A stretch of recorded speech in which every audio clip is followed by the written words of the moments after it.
संजय बारू का एक आर्टिकल आया टेलीग्राफ में,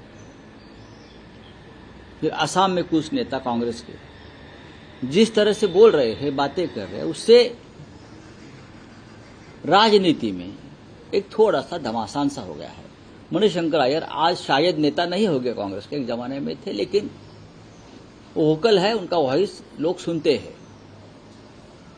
ये बातें ऐसी है कि इंडिया आघाड़ी, इंडिया ब्लॉक, ये हमारी भी भूमिका हमेशा रही। इंडिया ब्लॉक जब लोकसभा का चुनाव नजदीक आता है तो इंडिया ब्लॉक का काम शुरू होता है।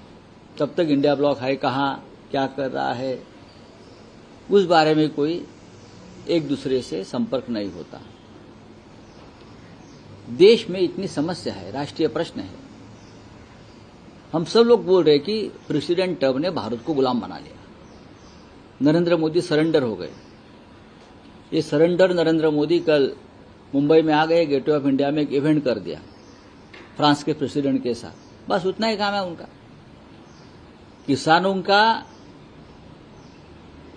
किसानों के बारे में जो डील हो गया है अमेरिका से, उसमें देश का किसान मरेगा, आत्महत्या करेगा, भूखा मरेगा, लेकिन उसके ऊपर इंडिया ब्लॉक ने सिर्फ पार्लियामेंट में आवाज उठाकर नहीं चलेगा। पार्लियामेंट में तो बोलने भी नहीं देते राहुल जी को।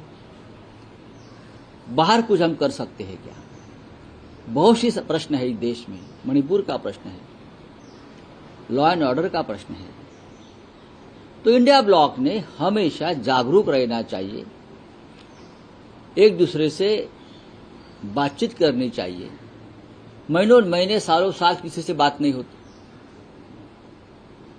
इस बारे में हम ये चाहते हैं, उद्धव ठाकरे हो या और भी नेता शायद चाहते होंगे कि इंडिया ब्लॉक को सिर्फ लोकसभा चुनाव के आने के बाद ही एक्टिव नहीं होना चाहिए, उससे पहले भी एक्टिव होना चाहिए। अब किसी ने ये बात रखी है कि इंडिया ब्लॉक का नेतृत्व ममता बनर्जी को देना चाहिए, और कोई कहता है कि स्टालिन को देना चाहिए। ये उनकी निजी राय है। जरूर ममता बनर्जी आज देश में एक लोकप्रिय नेत्री है। ममता बनर्जी ने जिस तरह से केंद्र सरकार के साथ संघर्ष शुरू किया है, केंद्रीय जांच एजेंसी के खिलाफ जो संघर्ष शुरू किया, उससे वो लोकप्रिय है कि लीडरशिप के बारे में उनकी एक मजबूत नेता की तरह वो सामने आती है।